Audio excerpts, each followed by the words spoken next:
Molt bé, jo crec que ja podem començar perquè així la gent que ja està aquí puntualment no la fem esperar. Bona tarda, benvingudes i benvinguts. Jo sóc el David Llobregat Sánchez, un dels tècnics de l'Espai Avinyó i que és una de les línies de treball del programa BCN en Interculturalitat. Aquesta és la segona sessió del cicle Reflexions Urgents, converses al voltant del desconfinament, el qual, tenint en compte el moment de desescalada en el que estem vivint, doncs des de l'Espai Avinyó vam considerar necessari no perdre l'oportunitat de reflexionar i de fer un acte de memòria sobre determinades situacions que ens deixa aquesta pandèmia. No? Per a fer-ho, hem organitzat 3 converses que ens ajudaran a donar llum i contingut a temes que han irromput les nostres converses quotidianes i fins i tot les formes de relacionar-nos durant aquests darrers mesos. I en aquest sentit ens hem enfocat en 3 aspectes importants, no? Com el temps, la malaltia i el treball. A la primera sessió vam poder gaudir de la conversa entre el filòsof i teòleg Raül Gavàs i Rafael Crespo-Ubero, membre del Centre d'Estudis Africans i Interculturals, en relació a les diverses concepcions i vivències del temps en un context de pandèmia. Podeu recordar la sessió al Facebook de BCN Acció Intercultural i ben aviat al nostre canal de YouTube, com la conversa d'avui que l'estem transmetent a Facebook també. A la sessió d'avui, històries de malaltia i cures, hem convidat a Diego Falconi, advocat i professor de literatura, i a Rebecca Close, poeta, traductora i investigadora. I amb ells farem un exercici de memòria col·lectiva sobre aquelles narratives històriques i mèdiques en relació a les malalties en diferents geografies, contextos i èpoques. I des de ja us convidem a la tercera i última sessió del cicle, el proper dijous 25 de juny, a la mateixa hora, per al mateix canal, que hem anomenat la reproducció de les absències, que es tracta d'una conversa entre Marisela Montenegro, investigadora i psicòloga social, i Kali Sudra, activista, treballadora sexual i educadora, amb la idea de realitzar un petit anàlisi interseccional sobre els efectes de la pandèmia de la Covid, situant-nos en el treball sexual. Doncs ara passo a presentar les nostres convidades. El diàleg serà en castellà, així que ara mateix faré el canvi. Doncs Rebecca Close, te presento. Es poeta, traductora e investigadora en artes y nuevos medios.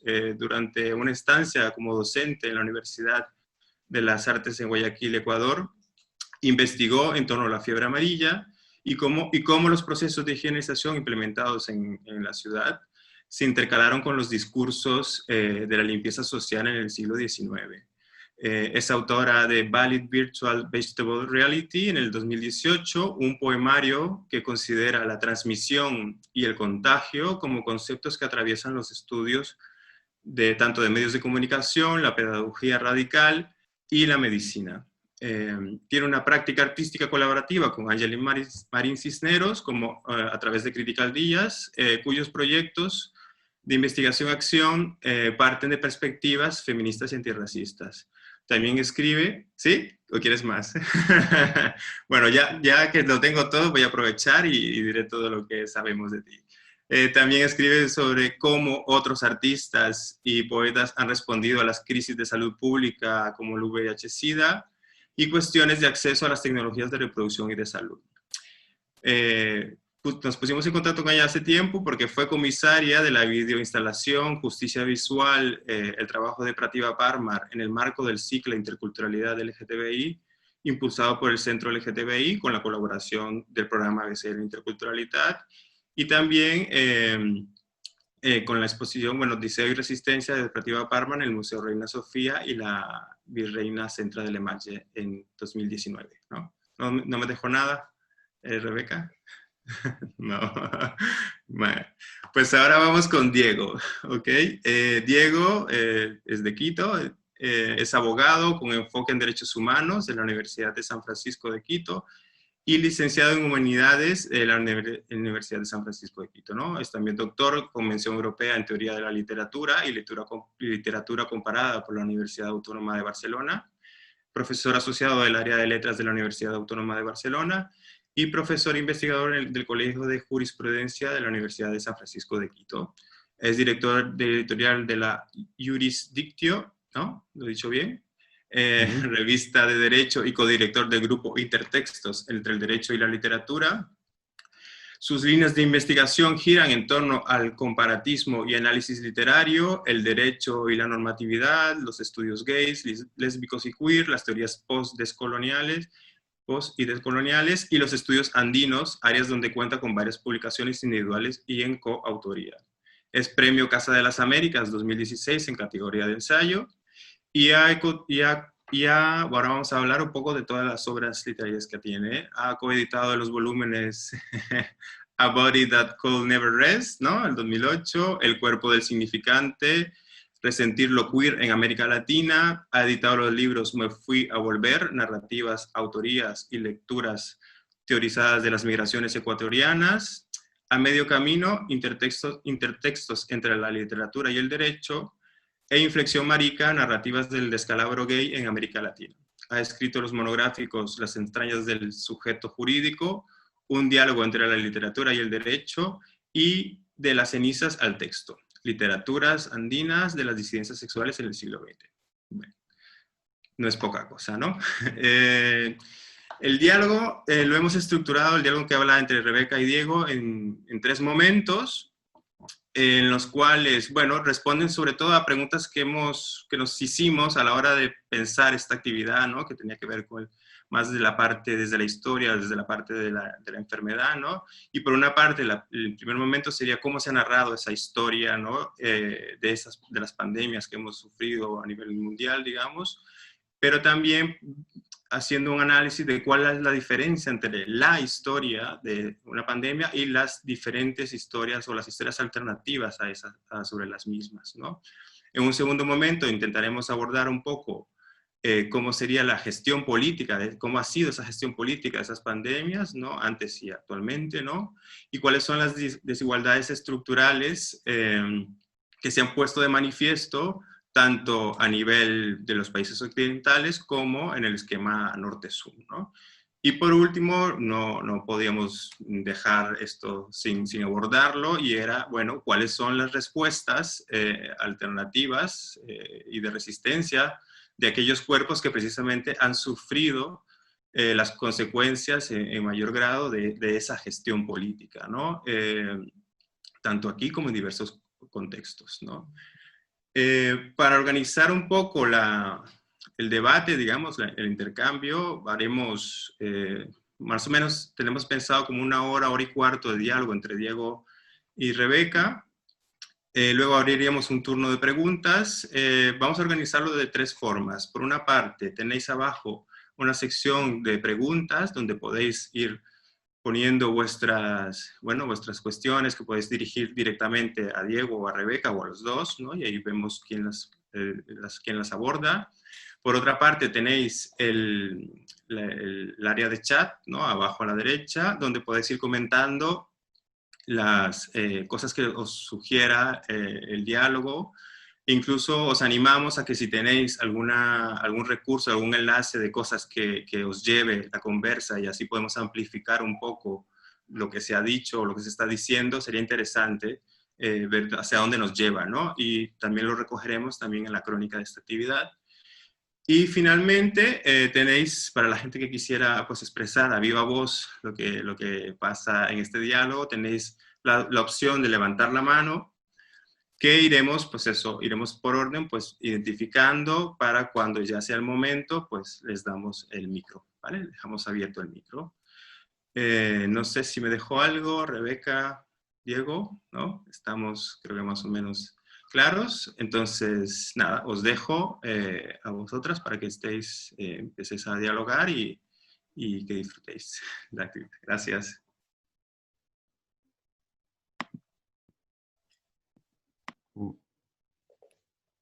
¿Empiezo yo, Rebeca?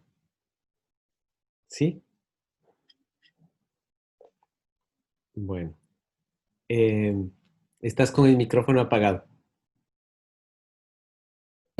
Solo quería decir gracias por las intros y por convocar y hemos decidido antes, ¿no? Que tirarías una pregunta primero. Ah, vale, perfecto, sí. Gracias de nuevo por la convocatoria. A mí me da gusto hablar de esto.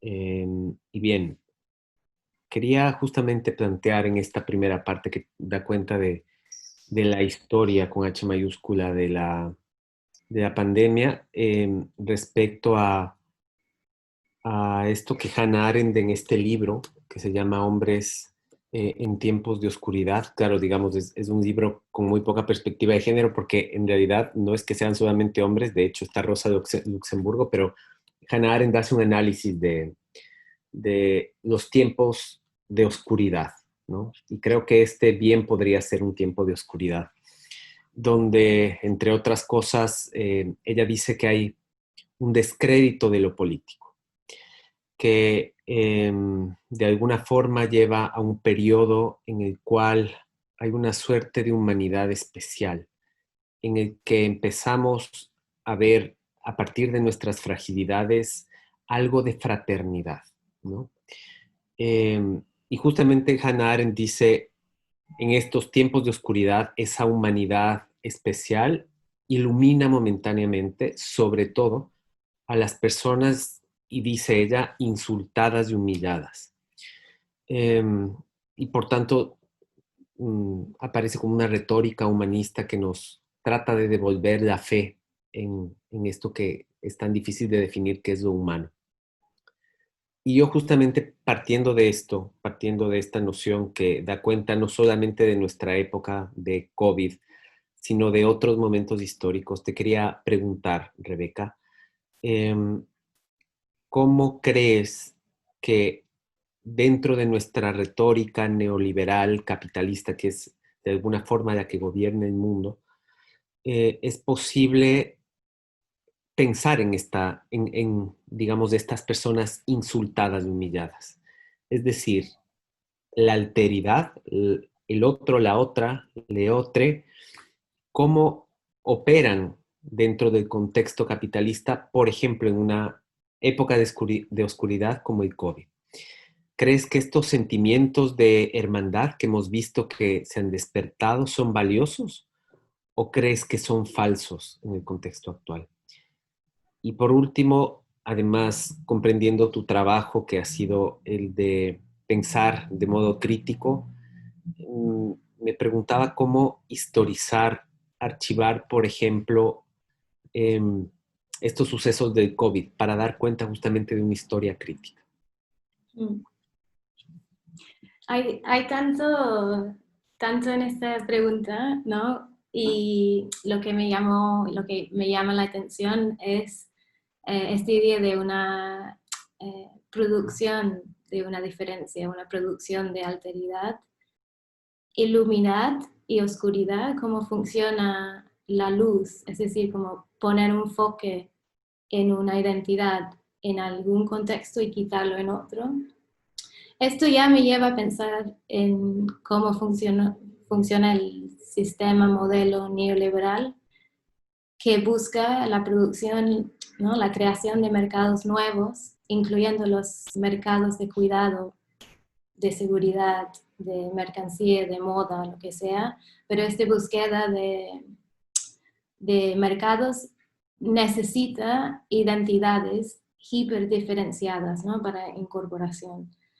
Y creo que esto es pertinente pensar ahora en el momento de pandemias, porque históricamente las pandemias han sido momentos de hipercodificación y de producción de diferencia inscrito en la identidad.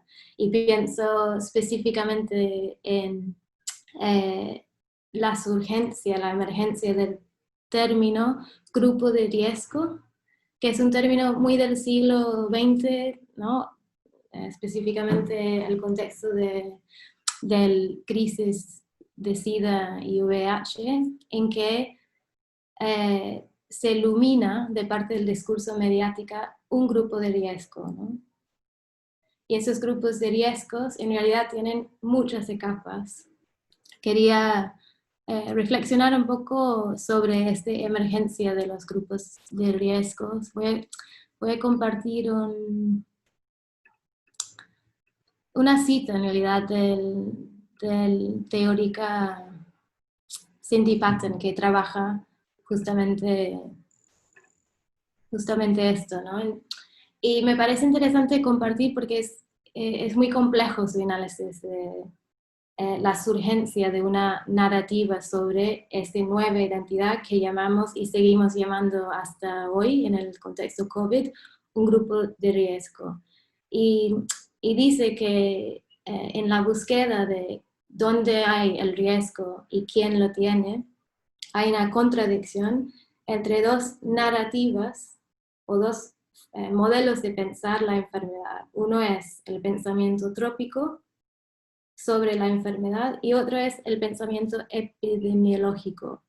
Y esta tabla que espero que podáis ver en la pantalla hace una división, ¿no? Entonces dice, el pensamiento trópico está obsesionado con la proximidad. El pensamiento epidemiológico está obsesionado con el transfer, ¿no? El entre cuerpos. Pensamiento trópico visualiza cuerpos. El modelo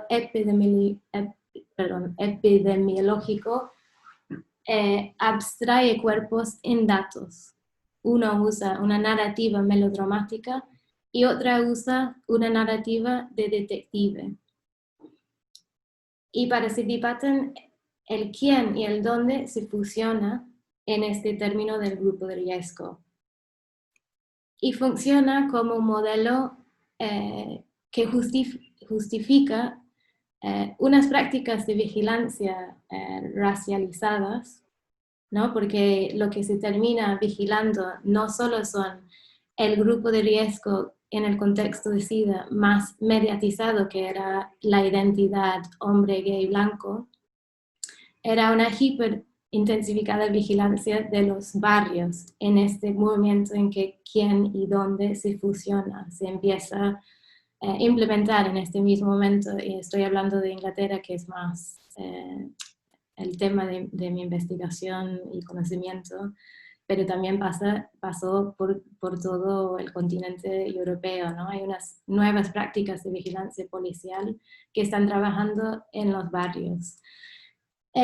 ¿Por qué estoy hablando, ¿no? de esto de los años 80, como el SIDA, VIH? Grupos de riesgos, ¿no? de los años 80, que son justamente distintos ahora. Creo que en relación con lo que estás diciendo sobre iluminar, quién está iluminado en ciertos momentos y quién está escurecido o puesto en la oscuridad, podemos pensar en la mediatización del grupo de riesgo actual del COVID, que son supuestamente la población mayor, ¿no?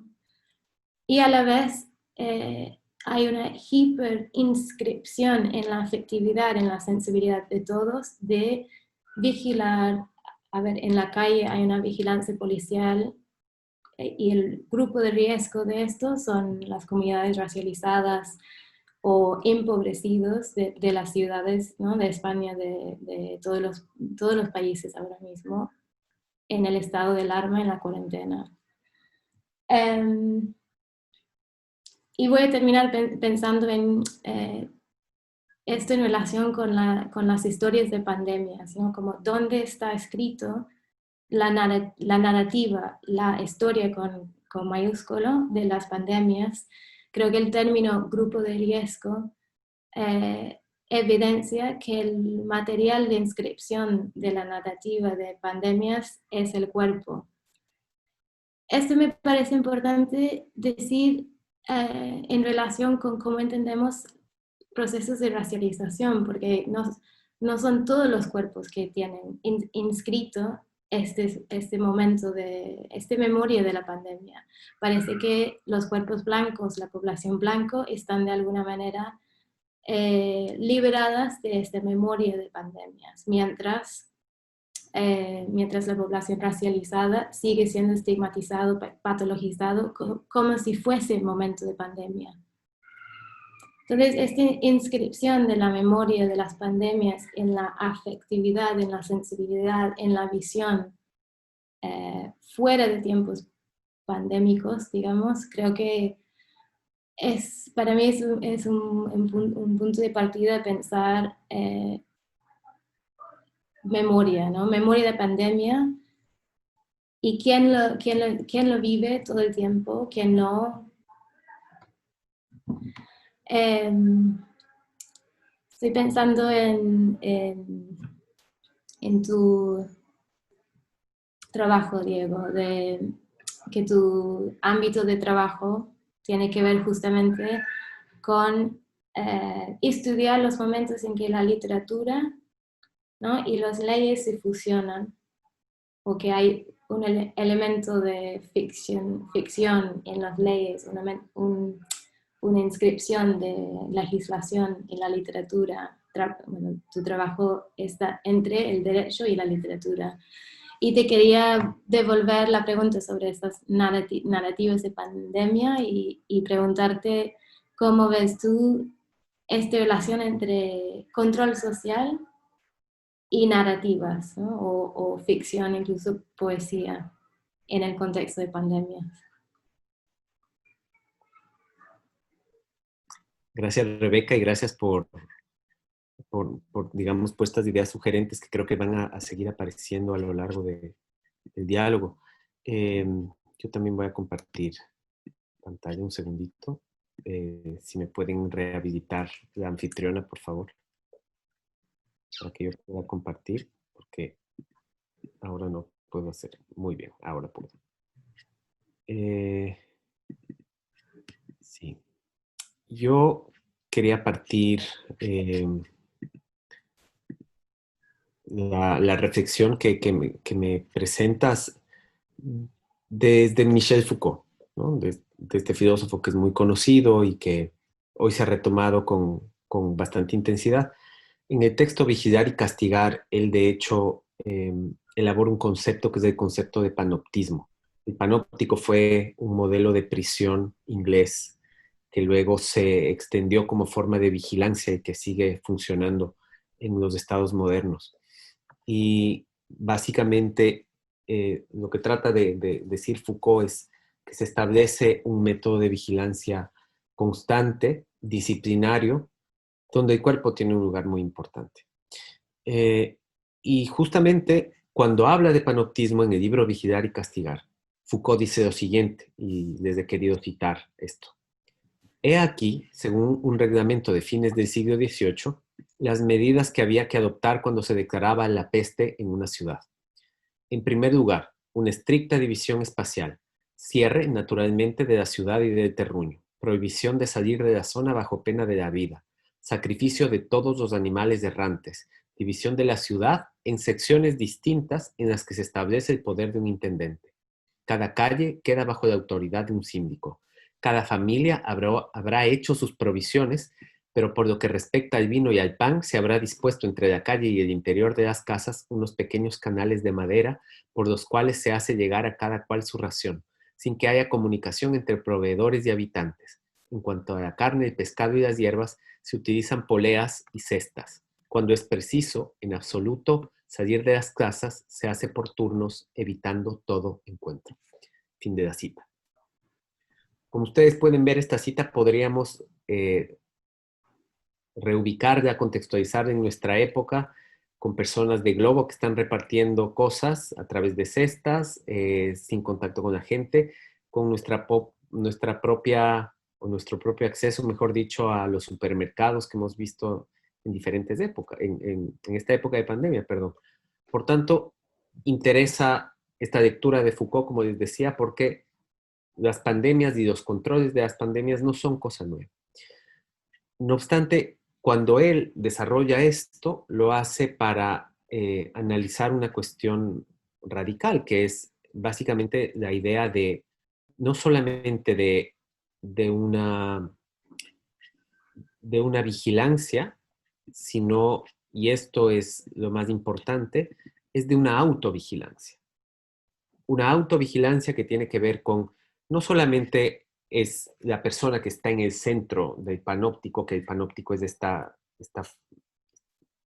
falo, es decir, esta estructura que está en medio y que puede ver a todas las celdas, sino que es una concepción de autovigilancia. Es decir, cómo los seres humanos que estamos siendo vistos por esas personas que además, imagínense, están en esta torre, no podemos ver por la lejanía si nos están mirando a nosotros o a la persona de la celda de al lado, o a la de arriba o a la de abajo, pero nos sentimos vigilados, nos sentimos observados.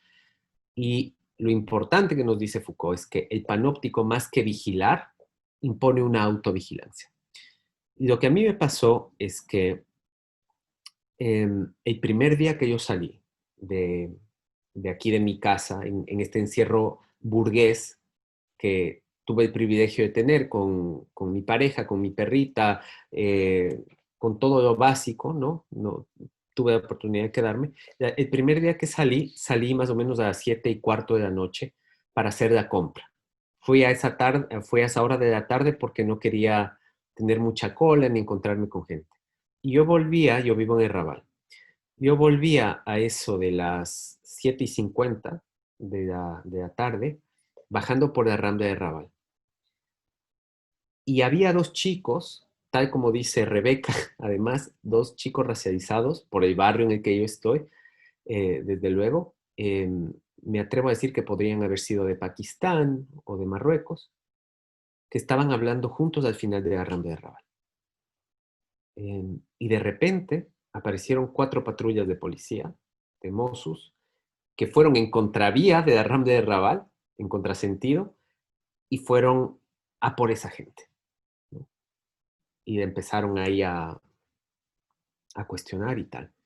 Y fue muy curioso porque la gente, esto era ya 7:55, la gente estaba empezando a salir a los balcones para aplaudir a las personas que hacían el servicio sanitario a las 8 de la tarde, pero ya había gente a las 7:55 y esa gente empezó a aplaudir a la aprehensión por parte de los Mossos de Escuadra a 2 personas que no estaban haciendo nada más que hablar, pero era justamente ese mecanismo de control que tú hablabas de modo tan interesante, Rebeca, que es ese confinamiento que ciertas personas han vivido mucho antes de la época de la pandemia y que lo seguirán viviendo después. Y me pareció que ese momento fue muy significativo porque daba cuenta, en definitiva, del éxito de la modernidad que nos obliga a convertirnos en nuestras propias policías. Es decir, no se estaba aplaudiendo solamente esa defensa de ese grupo vulnerable que era las personas mayores o el resto de la sociedad, sino que se estaba aplaudiendo el sometimiento a sujetos racializados.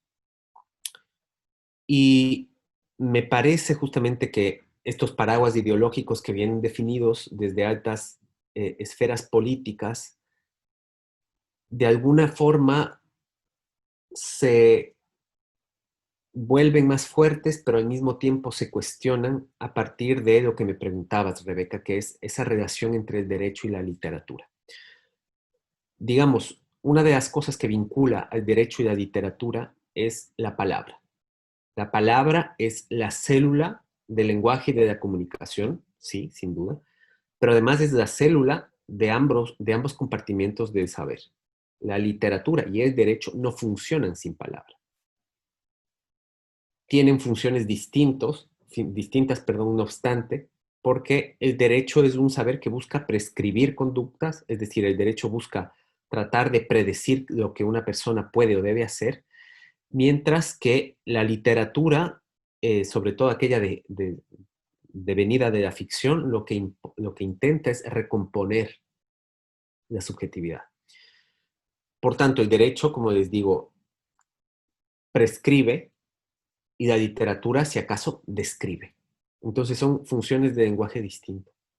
Con esto no estoy queriendo decir que el derecho sea objetivo o malo, o que la literatura sea subjetiva y buena. Lo que les quiero decir, e insisto, es que hay diferentes funciones en el lenguaje, que me parece que justamente en la pandemia se exacerban. y que pueden ser productivas si es que hacemos un análisis crítico. Hemos visto cómo la normativa jurídica es básicamente la que leía del fragmento de Foucault y que conocemos de memoria, ¿no? La fase 0, la fase 1, qué se puede hacer, qué se debe hacer, qué se recomienda, todo eso es un lenguaje jurídico, es un lenguaje prescriptivo, que justamente ha dado cuenta de esa vigilancia y de esa autovigilancia.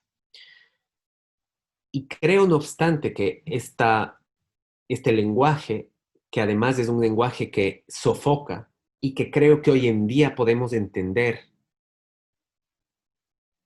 ese poder de sofocamiento mucho más, ¿no? Porque hemos tenido que estar en nuestras casas, porque nuestra libertad se ha limitado muchísimo más. Creo que justamente ese sofoco que ha provocado el derecho ha tenido como una ventilación a través de los textos literarios. Y para esto, y con esto ya termino, he querido compartir parte de lo que vi en Guayaquil, además pensando que Rebeca, tú viviste en Guayaquil durante un tiempo, enseñaste en la universidad allí, yo también enseñé en la universidad allí. Es además es una ciudad interesante porque en el siglo XIX mucha gente de Cataluña fue hacia Guayaquil. Y lo que sucedió es que en esa ciudad hubo una gestión política que además tuvo un discurso legal muy poco eficiente, pero absolutamente restrictivo. Tuvo una mano dura muy, muy evidente, pero una política poco eficiente. Y los textos literarios que empezaron de alguna forma a ventilar lo que estaba pasando en esa ciudad, en una ciudad históricamente pandémica, me parece que fueron los que permitieron de alguna forma una narración distinta de la historia. Porque si nos quedamos solamente con la narración del derecho, nos quedamos con ese fragmento que nos dejó Foucault, ¿no? Es decir, son reglamentos los que tenemos. El derecho no puede narrar más allá de eso, pero la literatura sí. Tiene una función en el lenguaje distinto. Y Solange Rodríguez escribía esto desde una perspectiva poética que les quería compartir. Acuérdense que Guayaquil fue uno de los sitios en América Latina, fue la ciudad más afectada en los primeros 20 días de la pandemia en América Latina. Los muertos desbordaban las morgues, hubo gente que tuvo que quemar a sus muertos en la calle, es decir, hubo unas imágenes dramáticas. Y Solange Rodríguez escribe esto. Padre, moriste en junio pasado, luego de 5 años de soportar el deterioro de una enfermedad que te dejó sereno y quieto. No pudiste presenciar cómo ya no habría un ritual sosegado para la muerte. Y tu despedida es entonces tuvo flores, abrazos, el preciso tiempo de contemplación y ceremonia. Ahora, en Guayaquil, en tu Guayaquil, nada de eso es posible, Padre amado, porque la civilización perdió toda lógica, toda su dignidad y raciocinio. No hubiera podido tolerarlo. Hubiera gritado y golpeado. No hubiera podido dejarte ir sin besar tus manos hermosas y sin saber qué sería de ti o si llegarías a estar a salvo. Me parece justamente que este texto, que es poderoso, que ni siquiera da cuenta de una muerte en el COVID, sino de cómo se vive la muerte en el COVID, es fundamental. Susan Sontag, en la época del VIH-Sida, decía, las metáforas son peligrosas. Y ella decía, no hablemos desde un lenguaje metafórico. Pero la literatura es útil. Ahora bien, y con esto sí que concluyo, es peligrosa la metáfora también, por ejemplo, en el lenguaje político. No sé si ustedes han visto cómo nuestros gobernantes en todos los países van diciendo que estamos en una época de guerra. Y esto no es casual. No es casual que se utilice la retórica de la guerra. Donald Trump, de hecho, es el que ha hecho más énfasis. Hay el medidor de palabras y ha utilizado más de 500 veces la palabra guerra al momento de hablar del COVID. Y esto tiene que ver justamente con cómo se quiere combatir a la enfermedad y cuáles son los recursos que se van a usar. y cuál es la épica que se va a rescatar. Una épica masculina, una épica de control, y que hemos visto en el caso de Estados Unidos, pero no solo de Estados Unidos, ha sacado el profundo racismo, la división existente en ese país. Por tanto, la metáfora literaria, en el campo de lo político es peligrosa también. Entonces creo de alguna forma que tenemos que estar atentos a esto. Y si te parece, Rebeca, quiero pasar a la segunda pregunta para seguir con el diálogo. Y te quería preguntar en esta segunda parte, que es sobre gestión política de las pandemias, y algo que tú ya empezaste a esbozar, que es la desigualdad norte y sur.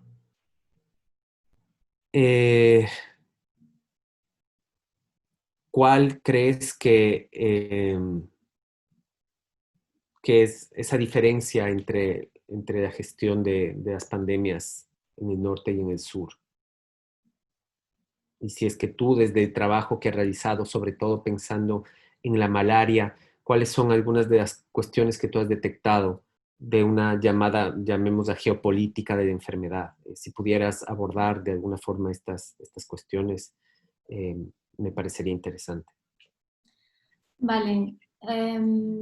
Sí, habíamos acordado como pensar pandemia norte-sur, ¿no? Como en esta parte de la conversación. Y esta pregunta creo que toca como dos preguntas distintas. Entonces, la primera sería como cómo los países como categorizados, incluso racializados como norte o sur, tienen o no tienen suficientes recursos para gestionar el crisis actual, ¿no? Y la segunda pregunta, que creo que es más lo que me estás preguntando y donde se ha situado esta investigación, ¿no? que por supuesto hice previo a este momento, que es cómo las pandemias históricamente, o las pandemias históricas previos, intervienen en una geopolítica, en la política misma, para crear, inscribir, escribir incluso norte-sur. Y lo que mencioné antes sobre los grupos de riesgo es una de las maneras en que el neoliberalismo y su gestión de las pandemias han inscrito una relación norte-sur en las ciudades. Y a partir de esto, me interesó de cómo ha pasado estas inscripciones antes, ¿no? Y voy a compartir pantalla de nuevo.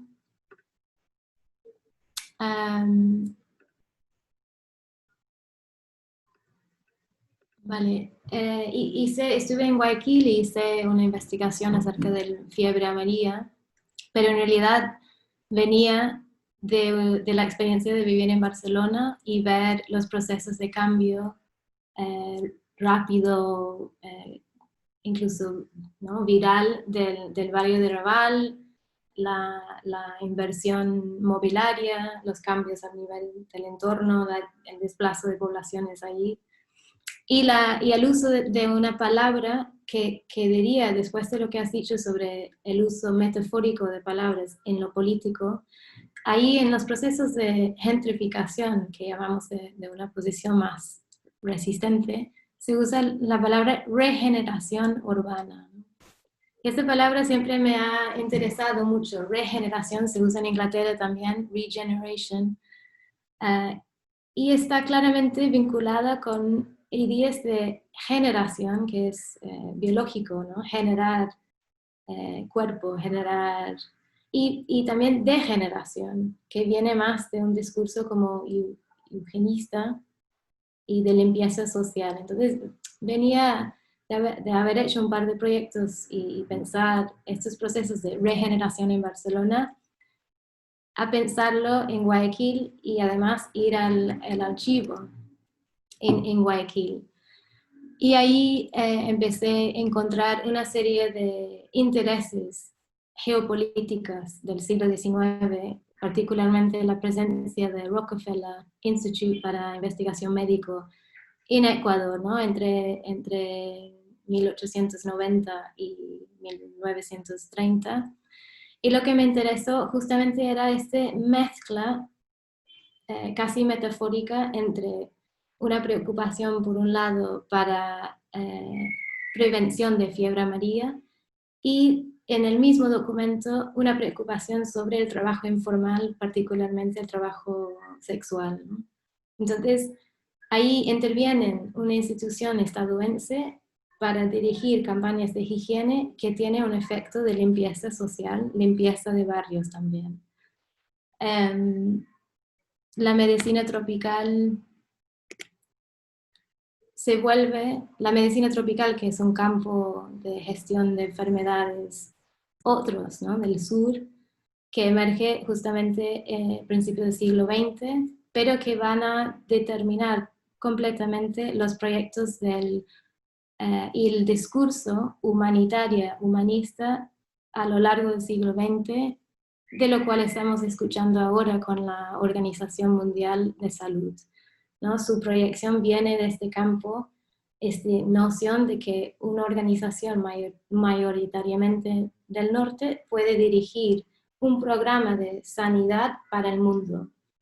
En el caso de fiebre amarilla, este mapa muestra como los gran focos de contagio, que son Barcelona, esto es entre el siglo XVII y finales del siglo XIX, y son Barcelona, Cuba, Mississippi, Guinea Ecuatorial, la costa occidental de África, Brasil, Ecuador, por supuesto, Panamá. Lo que estamos viendo, claro, son los mapas, el mapa colonial entre el siglo XVII y siglo XX. Eso me interesa también, volviendo a la pregunta de dónde está inscrito esa memoria de pandemia, porque otra motivación para investigar esto era estar en Guayaquil, donde la narrativa, la memoria de las pandemias de fiebre amarilla son increíblemente a mi experiencia de ser extranjera, presentes en la ciudad. La gente habla, y estoy hablando de estudiantes que encontré en el contexto de talleres, escuché una memoria circulando de las pandemias, y esto me pareció curioso, justamente porque Barcelona, donde nunca había escuchado nada sobre fiebre amarilla, no es una ciudad cuya memoria histórica está marcada por las pandemias. Eso también me parece una inscripción de la división norte-sur en términos geopolíticos globales, en que algunos países quedan desde dentro y también de fuera como países tropicales. Y esto, en el caso de Guayaquil, también tiene que ver con la posición de Guayaquil dentro de Ecuador y posiblemente procesos internos de racialización de la ciudad como costeña, como... espero que esto no es como un viaje demasiado largo, ¿no? Pero entonces vuelvo a preguntarme y preguntarnos a todos y a ti también, ¿no? ¿Dónde está inscrito la narrativa de las pandemias? Y por supuesto, ya como acercando a la tercera parte que estamos y que ya has mencionado, Diego, cómo podemos contar contranarrativas, ¿no? Contranarrativas del contagio que no reinscribe estas relaciones norte-sur. Y también los encontré de alguna manera en el archivo en términos de un gran trabajo de los médicos locales, digamos, de Ecuador, latinoamericanos, de Brasil, que están trabajando con otras nociones y otras maneras de entender la enfermedad, ¿no? Las lógicas del Estados Unidos y de Inglaterra también tiene una manera muy interesada de ver el contagio, la transmisión, porque están interesados en proteger sus fuerzas de trabajo, ¿no? Entonces los médicos de Ecuador mismo están escribiendo otros textos de los cuales también intenté recoger. Pero claro, lo que queda fuera del archivo en el siglo XIX son las voces, como dices, que pueden realmente dar cuenta de la experiencia de muerte, pero también de cuidado, de organizar economías informales que están siendo perseguidos de repente como parte de las campañas de higiene. Eso tiene que ser una intervención en el archivo o artístico, porque justamente no están estas voces en el archivo, en la historia, ¿no?, de pandemia. Tiene que ser especulativa. Y me preguntaste al principio, Diego, sobre un archivo COVID. Tenemos la oportunidad porque estamos en el archivo ahora, ¿no?, de pensar, no solo como ir a la calle y registrar todo, pero pensar qué narrativas están surgiendo y van a quedar inscritos, no solo en los medios, pero en los cuerpos, en la ciudad, en el afecto, y cómo podemos intervenir ahí. Sí. Te vuelvo una pregunta muy parecida, que es cómo ves, ¿no? Además, naciste en Quito, conoces también Guayaquil. ¿Cómo ves también desde Barcelona la gestión norte-sur en términos de desigualdad? Y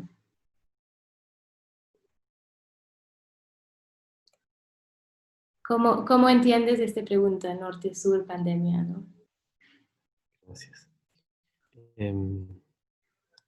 Sí,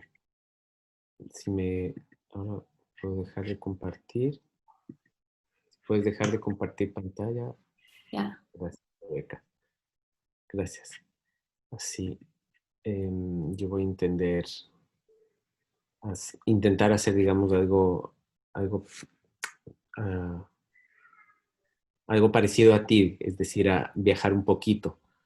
Desde luego que existe una división norte-sur en muchos sitios, ¿no?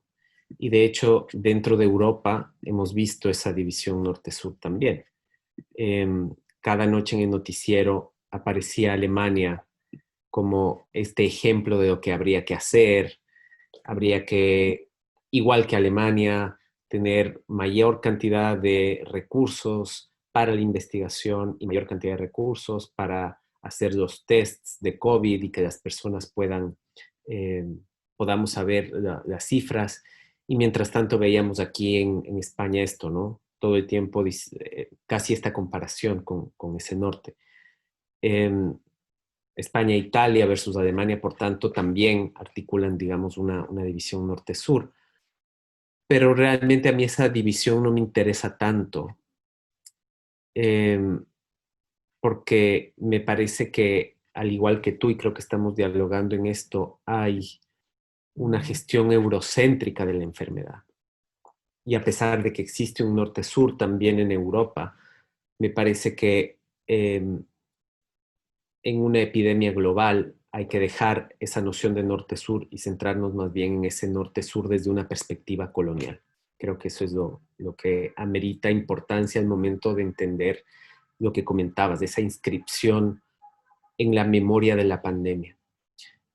Y claro, aquí pasaron ciertas cosas tremendas, ¿no? En mi caso, como profesor de una universidad aquí, de una universidad en Ecuador, lo que me pasó es que tenía a varias estudiantes, especialmente de China, que se quedaron atrapadas. Se quedaron atrapadas en la residencia universitaria de la Universidad Autónoma de Barcelona. No podían volver a China porque en China había una prohibición de que personas que estuvieran en España volviesen, entonces ellas estaban allí. Y al mismo tiempo sufrían de una estigmatización. Es decir, claro, el VIH-Sida que tuvo, tal como definiste muy bien, los grupos de riesgo que estigmatizaron a ciertas personas por contagiar, y no se sabía, se utilizaba erróneamente el término contagio cuando era transmisión, pero durante bastante de la enfermedad se utilizó erróneamente este término. Y me parece que al principio de la enfermedad, y eso es algo que no podemos dejar de olvidar, las personas asiáticas, no solamente chinas, las personas asiáticas sufrieron una estigmatización horrible en diferentes sitios. Y yo puedo dar cuenta de eso con mis estudiantes. Estudiantes que estaban con ansiedad, deprimidas, solas, que se sentían un poco abandonadas en un limbo de poder ubicarse. Y justamente hemos visto cómo que Europa y Estados Unidos tuvo esa ansiedad de hablar del virus chino y que luego empezó a pasar incluso hasta el mundo editorial, ¿no? Salió el libro Sopa de Wuhan, que recogía todos estos artículos con imágenes racistas respecto a las personas chinas, un texto que teóricamente debía ser un texto crítico. Por tanto, digamos, es diferente al VIH-Sida, pero tiene algunos puntos en común esta pandemia del COVID. Y una fue eso, fue que inicialmente se hostigó a varias personas. Una amiga eh, que es asiática, es chilena, pero de padres chinos, fue al mercado poco antes de que se cierre esto y no le quisieron vender fruta. Es decir, todas estas cosas y todas estas historias tienen que quedar registradas, porque ahora la gente ya se ha olvidado. Ahora fue tan rápido todo que la gente está perdiendo como la memoria de eso que pasó y no nos podemos olvidar por eso que comentaba Rebeca de modo tan importante, que es que la pandemia exacerba, ¿no? Es como cuando tenemos una enfermedad, sale esa enfermedad, salen todos los síntomas, pero nuestro cuerpo está lleno de virus. Y me parece justamente que tenemos que entender cuáles son los virus para poder atacarlos de modo más eficiente. Pasando a eso, han sucedido cosas así como muy complejas que dan cuenta de esta colonialidad. El FMI y el Banco Mundial, al ser consultada respecto a si va a haber una condonación de la deuda, pensando en cómo las economías globales del sur se han visto absolutamente afectadas, han apelado a un principio jurídico que es la responsabilidad de los deudores, cosa que se aplica con el sur. Con Alemania, por ejemplo, después de la Segunda Guerra Mundial, se canceló el principio de responsabilidad de deudores. Y para reparar el Tratado de Versalles, que fue injusto con las personas alemanas, se dijo, no, ok, vamos a intentar que estas personas se reintegren dentro de esto que osamos llamar comunidad global. Pero como está sucediendo hoy en día, ese virus colonial para nada se está combatiendo. El FMI y el Banco Mundial, a pesar de que están viendo los efectos nefastos en las economías del sur, en las economías globales sin duda, pero las economías del sur especialmente, vuelven, digamos, a utilizar estos términos grandilocuentes. Y desde luego creo que lo que fue más escandaloso fue lo que sucedió en Francia, ¿no? Estos investigadores franceses que querían utilizar a África como un tubo de ensayo para probar las investigaciones que podrían ayudarnos a salir de esta enfermedad. Y creo que es muy importante, muy importante aprovechar este momento para dar cuenta de la memoria de las enfermedades, para entender las vulnerabilidades humanas, pero sobre todo una escala de vulnerabilidad. Hay una cosa que a mí me ha inquietado siempre. Yo hago estudios de coloniales, me interesa la zona de los Andes. El teórico Gerald Diamond, que hace un estudio de los más interesantes porque mezcla antropología, nutrición, historia. Cuando habla de la conquista de América, él dice, más allá de toda retórica, tenemos que recordar algo. La conquista de América es el mayor reemplazo poblacional en 13.000 años. Más allá de esto de que un país ha conquistado a otro, de que siempre han existido guerras, no podemos olvidar este pequeño, gigantesco hecho. El mayor cambio poblacional humano en 13.000 años. Murieron 20 millones de personas. Y Gerald Diamond dice que gran parte de estas muertes ocurrieron por gérmenes, por virus que justamente llegaron de Europa hacia América. Virus que habían estado circulando en la parte euroasiática, vamos a decirlo así, pero que no habían llegado a América. Nunca ha habido lo contrario, no han habido virus americanos que llegasen a Europa. Entonces aquí hay una retórica, no tratando de reinventar esto de el sur es bueno y el norte es malo, porque eso también puede ser maniqueo, pero sí que hay retóricas de uso de poder, ¿no? Lo curioso es que cuando salió el libro de Gerald Diamond y cuando empezaron a debatirse todas estas cuestiones sobre los gérmenes, la respuesta que tuvo España es, los teóricos españoles, y lo sigue habiendo hasta el día de hoy, es decir, sí, pero esas son muertes involuntarias. Ahí se demuestra que España ha sufrido de la leyenda negra. Es decir, este argumento sirvió dentro de la historiografía hispana, no tanto para hablar de esas personas que han muerto ni de los territorios del otro lado del mundo, no. Sirvió para decir, no éramos tan malos conquistadores como se pensó que éramos. Este fue un invento de Inglaterra y de Francia para desprestigiarnos. Y después de lo que hemos vivido en esta época, donde no hay cálculos precisos de cuánta gente murió, pero aproximadamente, o sea, se cree que más de 5 millones murieron por gérmenes, se va a enseñar algo de esto aquí. Ahora que estamos con la memoria fresca respecto a la enfermedad, se enseñará que fueron esos gérmenes que vinieron de este lado del mundo hacia allá también los que exterminaron. No fueron solo los gérmenes, porque había pistolas de hierro, que es el nombre del libro de Gerald Diamond. Gérmenes, pistolas de hierro. Pero lo que me interesa es eso.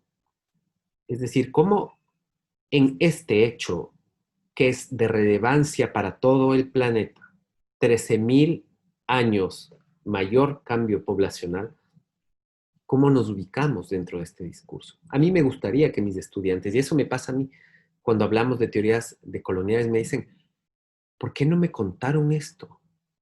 ¿Por qué no nos contaron de los horrores de la conquista? Porque en mis clases de historia no había eso. Entonces me parece justamente que en esta época hay que intentar rescatar esa memoria, porque nos hemos sentido súper vulnerables en esta época. Todas las personas, sin excepción. Pero hay escalas de vulnerabilidad. Y si no entendemos esas escalas de vulnerabilidad, vamos a seguir viendo un sufrimiento absolutamente grotesco. En definitiva, y con esto ya voy terminando, hay un principio bioético, que es el cuidado de la persona enferma. Pero a mí me parece que junto a este principio bioético, tiene que haber un principio ético de la historia, que dé cuenta de cómo las enfermedades y ciertas enfermedades se ceban con ciertas poblaciones y tienen que ver con lógicas que seguimos repitiendo hasta la actualidad. Entonces, la bioética y la historia creo que no son dos ramas desconectadas, sino que tienen que estar hablando constantemente.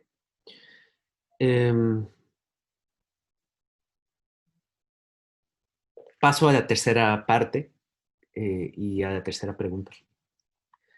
Porque claro, una de las cosas interesantes que tienes, Rebeca, y que nos has demostrado ahora con tanta lucidez es ese manejo de los archivos y ese manejo teórico, pero al mismo tiempo tú eres un artista. Y creo que justamente eso hace que tu trabajo sea muy potente. Yo quería preguntarte cómo ese trabajo artístico ha pensado esto que comentabas, ¿no?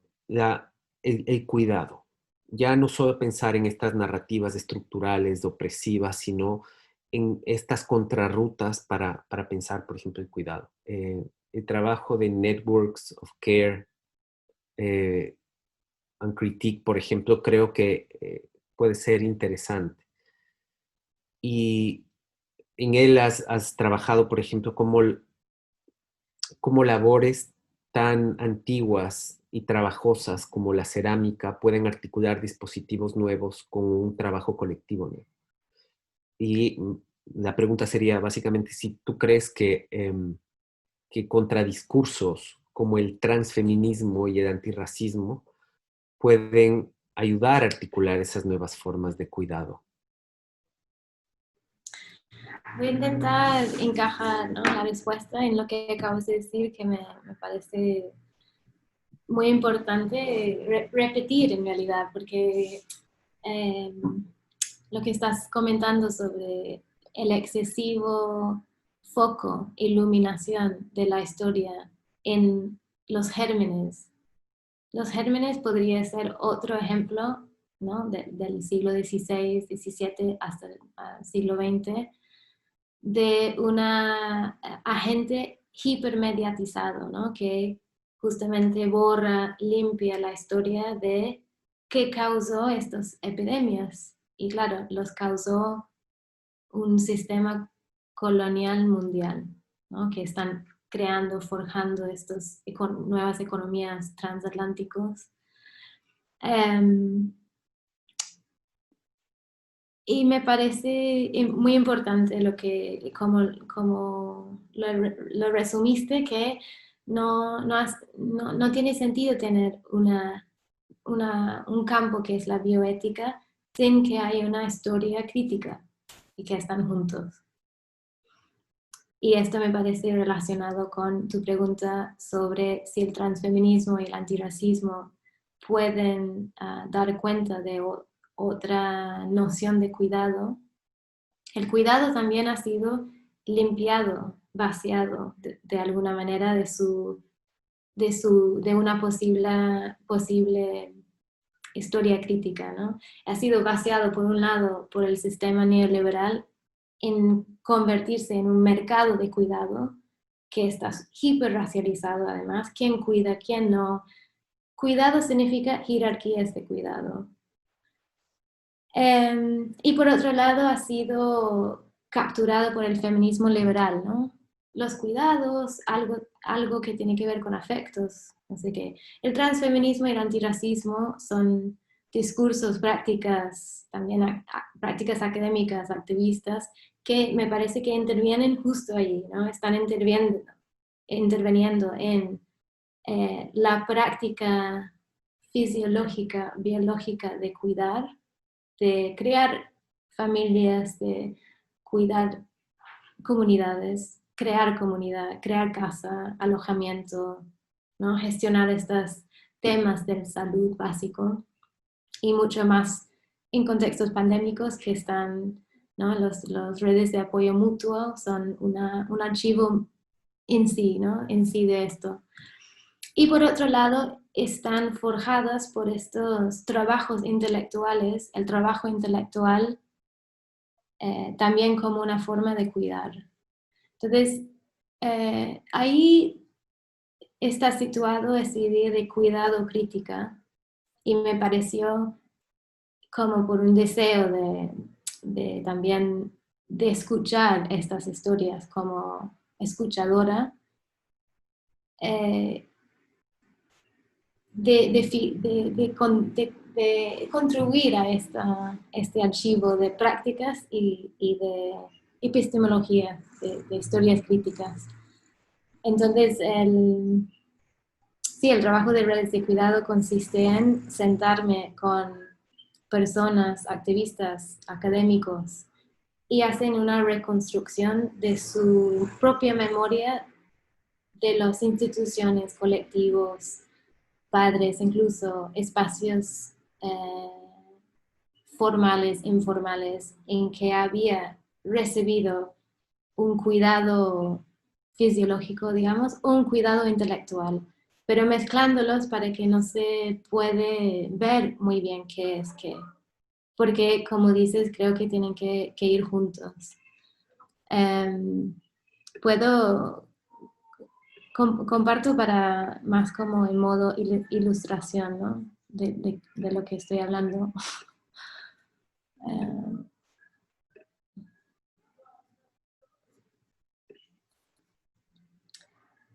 Creo que es un gesto bastante sencillo de inscripción de estas redes en arcilla. Y claro, esto viene de seguramente un deseo incluso perverso, ¿no? De inscribir esta memoria, porque se nos va, ¿no? Se nos está yendo ahora, como dices, se nos ha ido, hablamos de gérmenos, hablamos de grupos de riesgo, hablamos de... Y no estamos siempre pudiendo unir cuidado con crítica. Entonces, ahí ese ejercicio fue un ejercicio que yo necesitaba hacer eso más que las personas que me acompañaron en compartir su propia memoria, ¿no? Vale.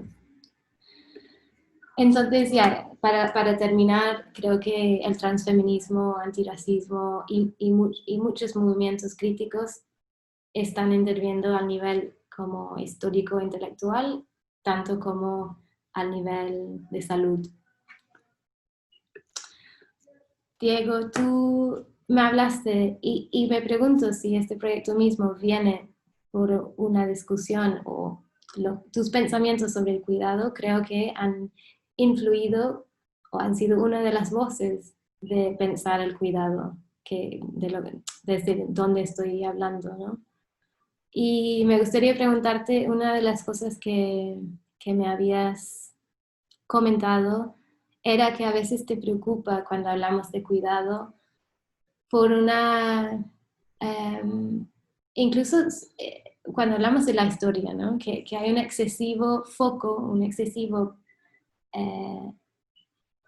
privilegiando, un movimiento de privilegiar las instituciones modernas coloniales en cómo contamos esta historia.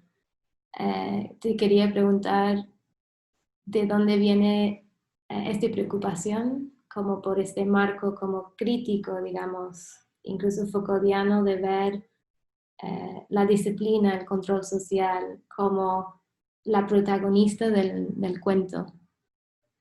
Y si hay otra opción. Sí, gracias. Una de las cuestiones que a mí digamos, dentro de las lecturas que realicé, que fueron como muy importantes, fue leer al Foucault tardío, ¿no? Porque Michel Foucault es un filósofo muy conocido, pero sus últimos libros, las tecnologías de Liu, ¿cómo se llama el otro? De epistemología, se me ve el nombre ahora.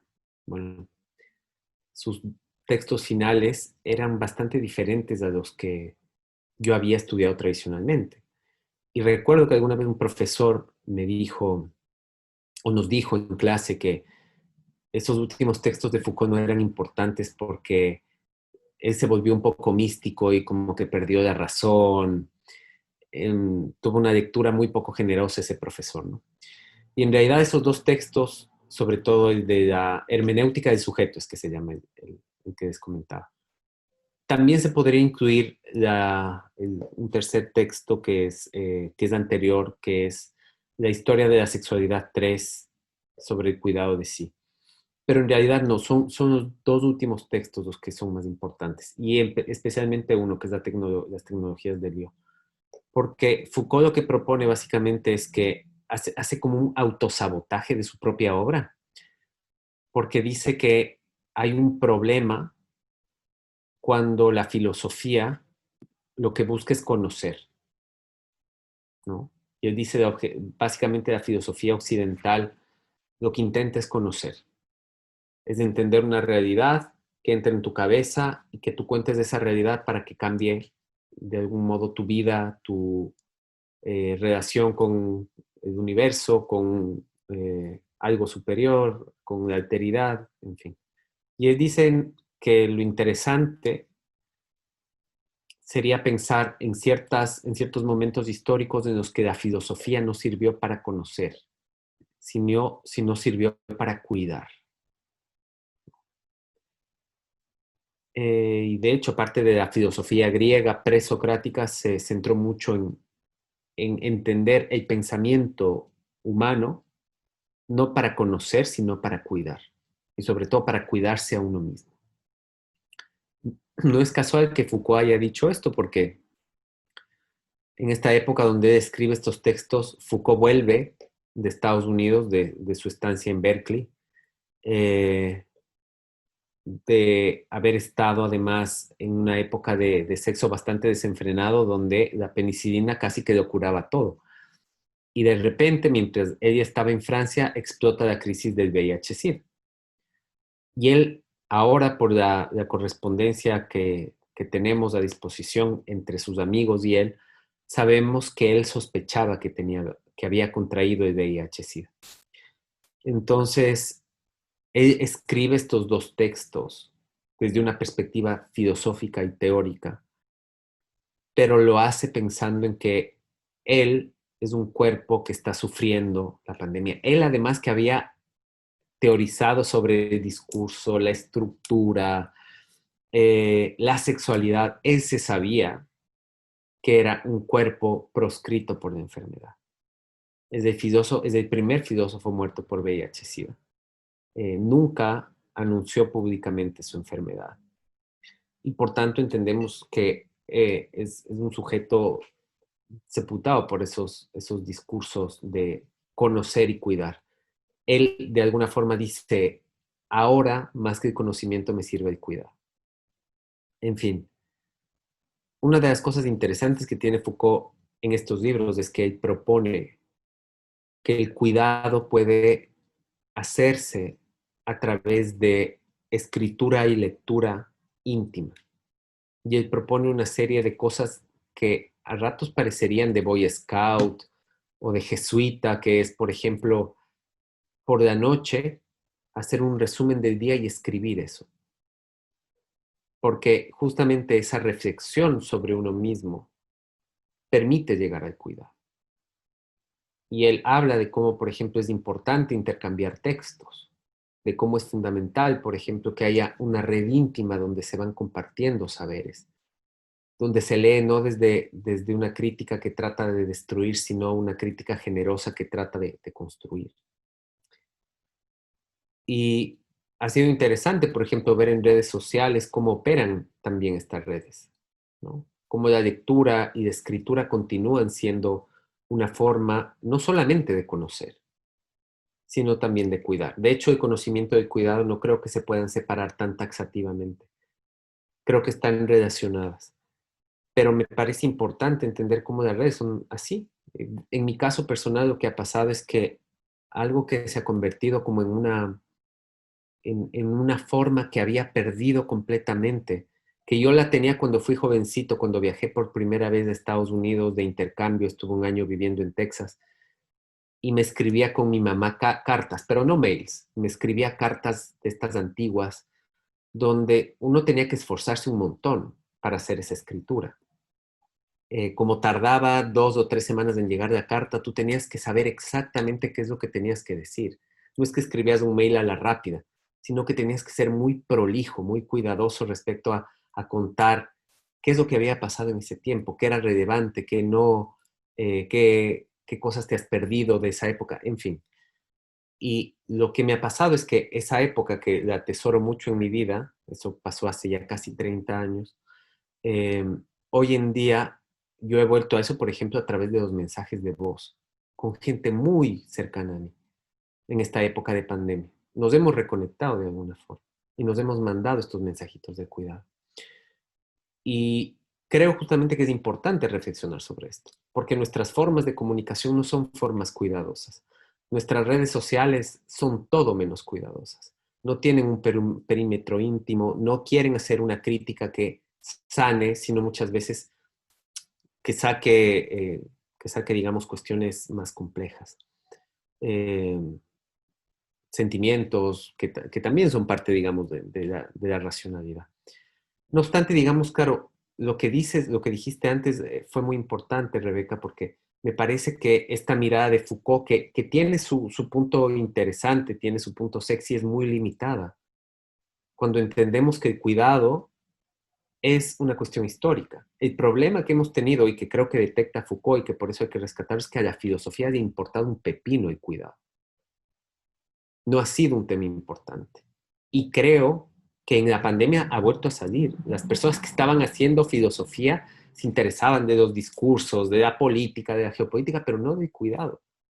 Y creo que es muy importante pensar sobre el cuidado, pensar profundamente sobre el cuidado. Pero desde luego que hay que entender nuevamente, como hay una red de una jerarquía de vulnerabilidades, hay también una jerarquía de quienes cuidan y quienes no. Hemos visto cómo los centros, las residencias se han convertido en morideros. Ha sido muy duro ver eso. Y al mismo tiempo hemos visto cómo las personas que trabajan ahí, que también hay varias personas que han fallecido, que son personas generalmente racializadas, que han estado en esa escalera de cuidado, que han tenido que cuidar, que son aceptadas por parte del gobierno español solamente cuando cuidan, son ignoradas.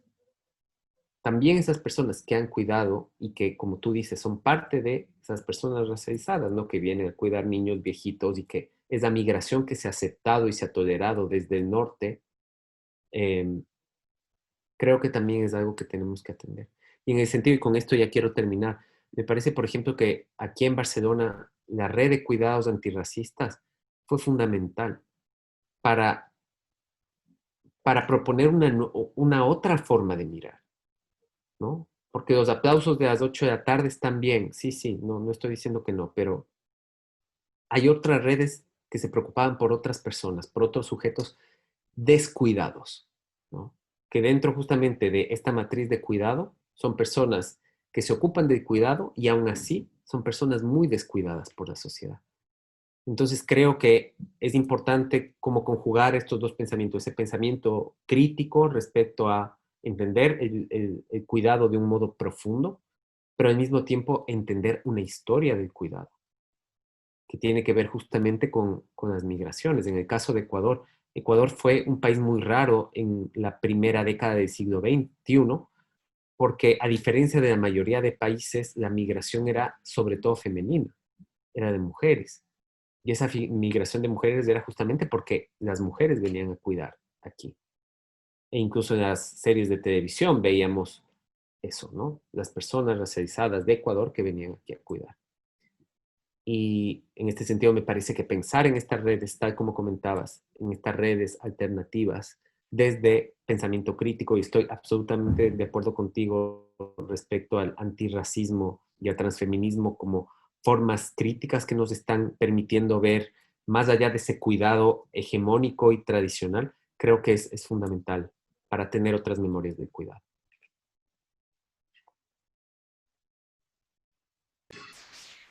Bueno, la verdad que tengo muchas cosas que me encantaría volver a mencionar, volver a hablar incluso, pero también habíamos esperado o hablado, acordado de abrir este espacio a ver si alguien tiene una pregunta y si no, seguiremos. Sí. Pero, David, ¿tú querías decir algo? Sí, bueno, solo animaros también a los espectadores, ¿no? De si tenéis preguntas, podéis habilitarlo directamente, o si queremos hacerlo más fluido, si levantáis la mano, podemos daros paso al micro, y podemos así compartir algunas reflexiones. Yo creo que hay como muchas capas que se han tratado en el diálogo que dan cada una pues para tirar por mucho tiempo, ¿no? Pero eso, estamos aquí si queréis y os damos pase.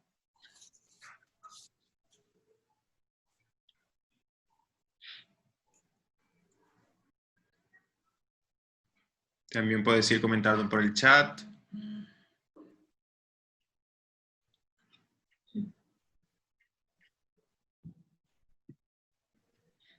¿Quién se anima? ¿Quién se anima?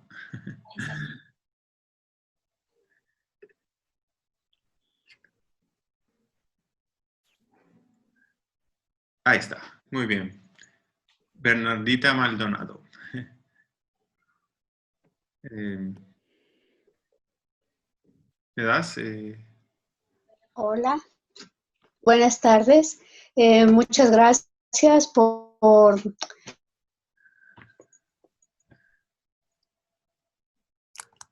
por poner luces en este país de alguna manera, permitir una mirada por una parte más panorámica y por otra más jerarquizada, como dice Diego.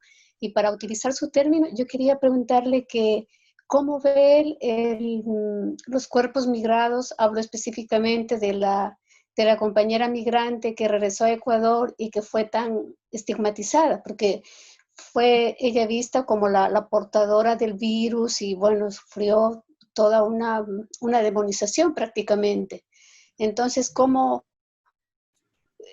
se subvierten estas categorías que en una época éramos los que sosteníamos el país, los que enviamos las remesas, y luego a la primera oportunidad que surge una situación así, se da la vuelta totalmente de una manera bastante lamentable? Eso era por un lado, y por otro lado también estaba escuchando atentamente lo del norte y el sur, y parece que incluso en el norte se hacen unos paréntesis para las personas racializadas. Entonces vemos que en Estados Unidos y en Alemania sigue habiendo y confrontándose más el norte y el sur en pequeños espacios. O sea, hay unas fisuras ahí donde es el combate más fuerte. Y bueno, esa era una opinión. Y la otra, preguntarle, Diego, ¿cómo ve esto? Él que ha trabajado tanto, los que se van a volver, ¿cómo ve? ¿Cómo opina? ¿Cómo siente lo que pasa con las mujeres, especialmente migrantes, que tienen que por alguna circunstancia volver a Ecuador y qué pasa esto? Lo que pasó, ¿cómo lo analiza? ¿Cómo podemos entenderlo? Y nada más, gracias. Gracias a ti por la pregunta, Bernardita. Bernardita, ¿verdad? Sí, Bernardita.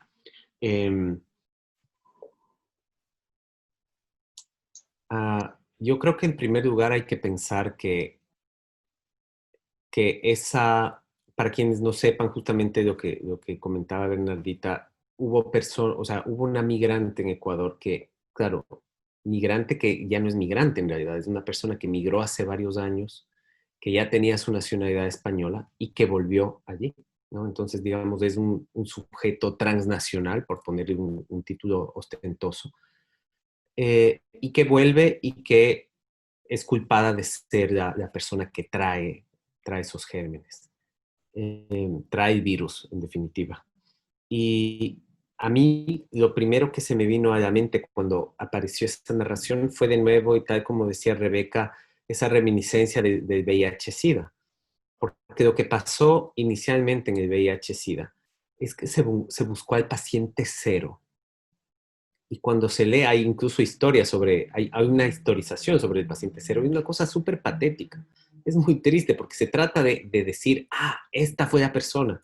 Y en el caso del paciente cero, además, se pensó durante algún tiempo que era un azafato canadiense, que era guapo, que viajaba a varios países, que quizá trajo el virus desde África, porque también hacía vuelos a África. Entonces ahí aparecen todas las conjeturas, aparecen todas las ficciones, de alguna forma, que va creando la opinión pública, e incluso la propia medicina, que se cree objetiva y que ya sabemos que no es siempre de todo objetiva, es una construcción ideológica también. Entonces, eso fue lo primero que me sucedió. Y lo segundo fue entender un poco esta narración de culpabilidad que tiene que ver en definitiva con el nacionalismo. Y por eso creo que las personas que emigramos y que vivimos en diferentes espacios, no todas desde luego, pero algunas del entorno que yo me rodeo al menos, somos muy críticas con un nacionalismo decimonónico y a rajatabla, ¿no? Finalmente, como dice Benedict Anderson, las comunidades son imaginadas, las naciones son imaginadas. Y los nacionalismos son muy tramposos por eso, porque en ciertos momentos de pandemia recurren a una matriz nacional. Y en este caso era eso, ¿no? Defender nuestro territorio, y esa persona que se fue es casi una traidora. O sea, hay un subtexto muy extraño, por ejemplo, con esta persona. Luego, lo curioso es que en Guayaquil, lo que pasó es que empezaron a filtrarse otras historias. Y parece que no fue solamente esta mujer la que llegó con el virus. Una mujer, además, de clase trabajadora, que se fue expulsada de un país clasista y racista como el Ecuador y llegó a un país racista y también clasista como España, ¿no? Entonces, resulta que en Guayaquil hubo una fiesta con personas de la alta sociedad, donde estaba incluido el alcalde de Guayaquil, que el alcalde de Guayaquil es un descendiente de catalanes, se llama Jaime Nebot, o sea, el apellido no engaña, y donde se contagió él, el ex alcalde, perdón, es alcalde de Guayaquil, ahora la alcaldesa es otra, se me cruzó un cable, se contagió la alcaldesa y se contagió la Miss Ecuador, o sea, es decir, parte de la élite del país y de la ciudad. Y las personas que estaban trabajando allí, desde luego, también se enfermaron. Y de hecho, estas personas se enfermaron porque personas italianas estaban invitadas allí, a pesar de que ya había advertencia de que las personas que venían de fuera podrían traer el virus. Pero de eso no se habló. Y la prensa no habló de eso. De hecho, esto fueron noticias que se filtraron después. Entonces, creo que aquí hay ciertos imaginarios de nación atravesados por clase, por raza y, como has dicho bien, por género también. En el caso de las mujeres de Ecuador, que son mujeres que tuvieron que migrar a trabajar, ¿no? Y creo que justamente para hacer nuevas historizaciones es importante dar cuenta de estos desniveles, ¿no? Y que seguramente si quisiéramos el trabajo aquí en Barcelona o en España, y espero que se haga, podríamos también ver esas inequidades, esas formas de contagio, ¿no? Afortunadamente aquí no hubo buscar el paciente cero. En el caso de Ecuador sí, y fue absolutamente penoso porque nuevamente una persona migrada, racializada, de clase popular, es la que fue iluminada, ¿no? No sé si, Rebeca, quieres comentar también algo al respecto. Solo decir gracias por la pregunta porque da un ejemplo, ¿no? de este constante escritura norte-sur y también tan torcidos son los cuentos, ¿no? Tan flexibles el cuento de la nación. En un contexto sirve para esto, en otro contexto sirve para excluir a alguien volviendo ¿no? a su hogar de alguna manera o entre hogares. Sí, gracias.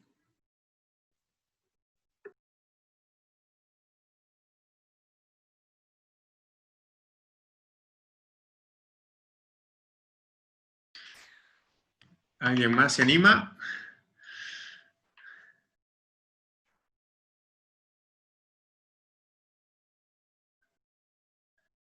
Si no hay alguien más que se anima, yo tenía así como una cuestión que era un poco también, que tiene que ver con la imagen del ciclo que hemos escogido, ¿no? Para el ciclo de reflexiones urgentes, ¿no? La idea de, bueno, de todo lo que ha supuesto, y también pensando en este debate que había sobre las metáforas y las analogías, ¿no? En relación a lo político, al derecho, ¿no? A la literatura.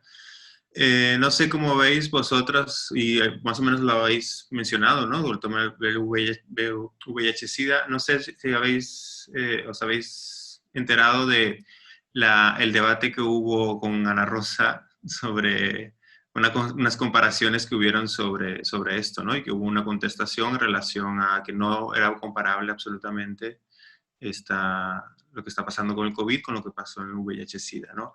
También tomando en cuenta lo que habéis trabajado los dos en vuestros diferentes campos, ¿no? Comparativa Parmar y con relación a la literatura latinoamericana también, pues cómo veis ¿no? esta asociación o no asociación que se pueda dar, ¿no?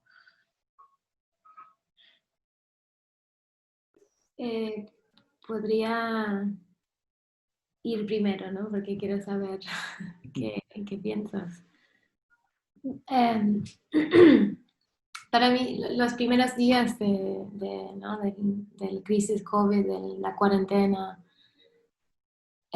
estaba muy paralizada de alguna manera, de haber justo trabajado y estar trabajando a menudo pensando los años 80, 90 y cómo este momento de crisis de SIDA intervino en las máquinas de creación de sujetos como yo, además ¿no? población blanca de Inglaterra, cómo lo había perdido, ¿no? Que esto pasó. Porque claro, en Inglaterra había leyes de censura que prohibió hablar tanto del crisis de SIDA si no fuese en términos de grupos de riesgo, prevención, no sé qué. Y por otro lado, un vaciado y una censura sobre hablar de la sexualidad y por supuesto las resistencias críticas al SIDA. Entonces,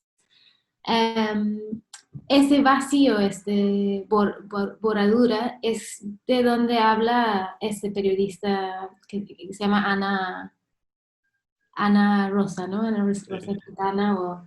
Y me pareció muy interesante justamente este equivoco porque muestra la gran borradura de la memoria de la pandemia SIDA al nivel mediático, ¿no? Ella piensa que el crisis SIDA era hace 10 años y no sabe. ¿Por qué no sabemos? Porque ha sido borrado.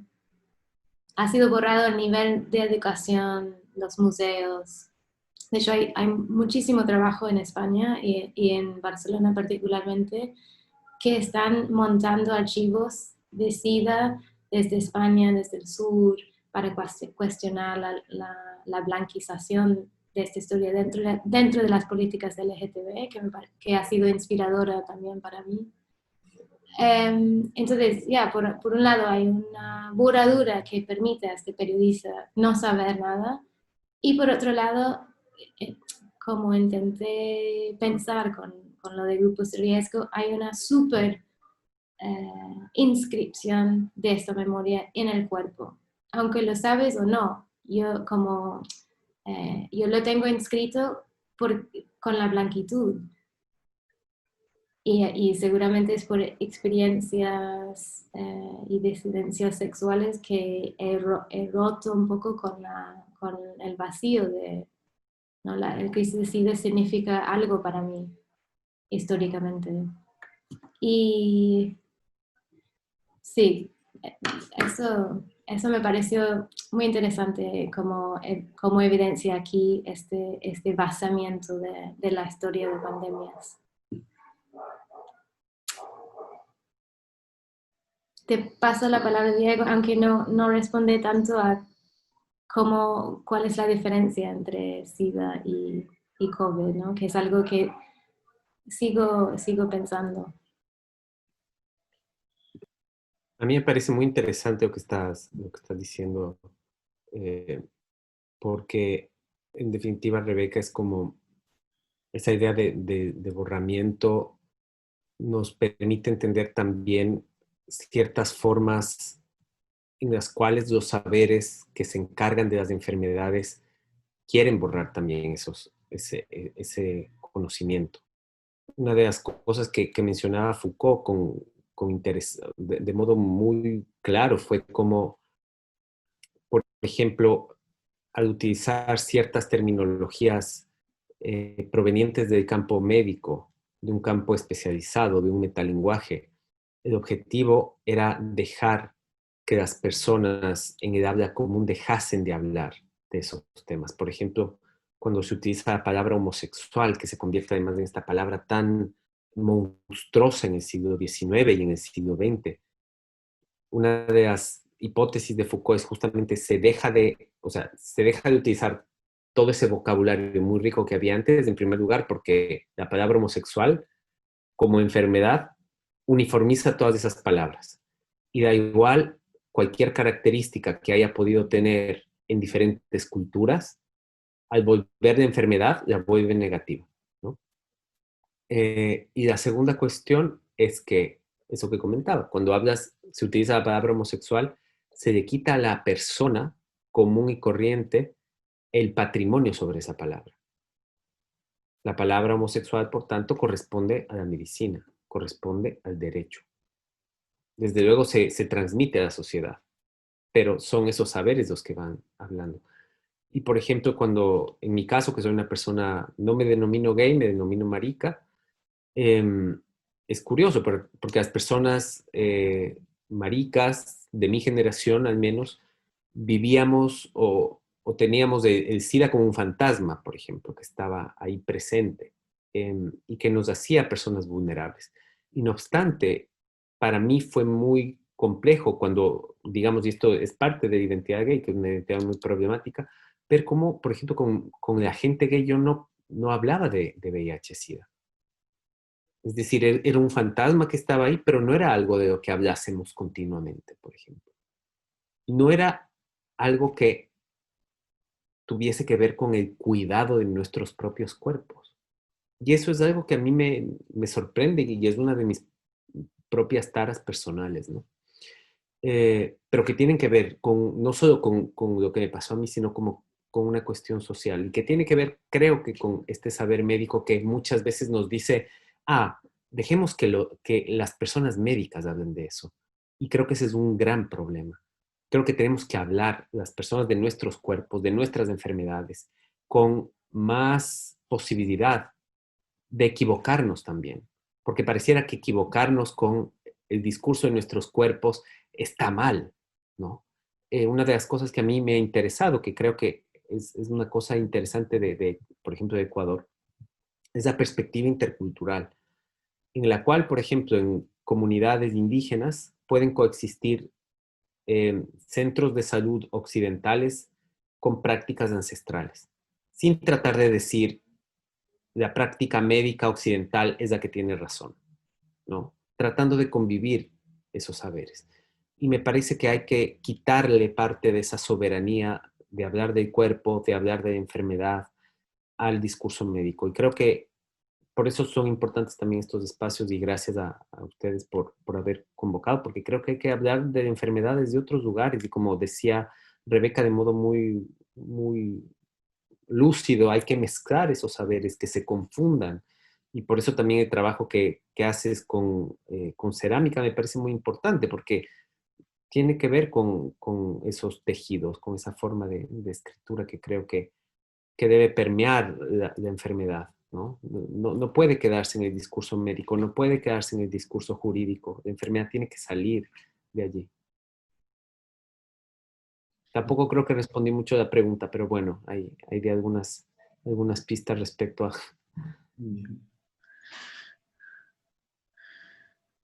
¿Alguien más se anima?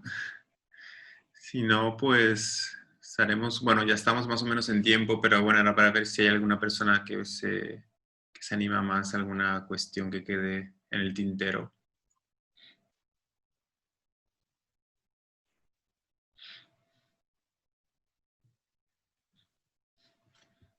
¿No? Bueno, no sé, si queréis despedimos el diálogo. No sé si queréis decir alguna última cosa, Rebeca, Diego, y, y así pues damos por cerrada la actividad. Y entonces, nada, solo deciros que este vídeo ya está puesto en Facebook, ahí puedes acceder cuando queráis. Y luego pues lo subiremos en nuestro canal de YouTube de BCN Acción Intercultural. ¿Vale? Pues muchísimas gracias y buenas tardes.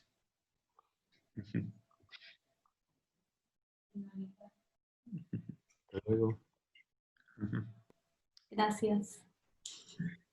Muchas gracias.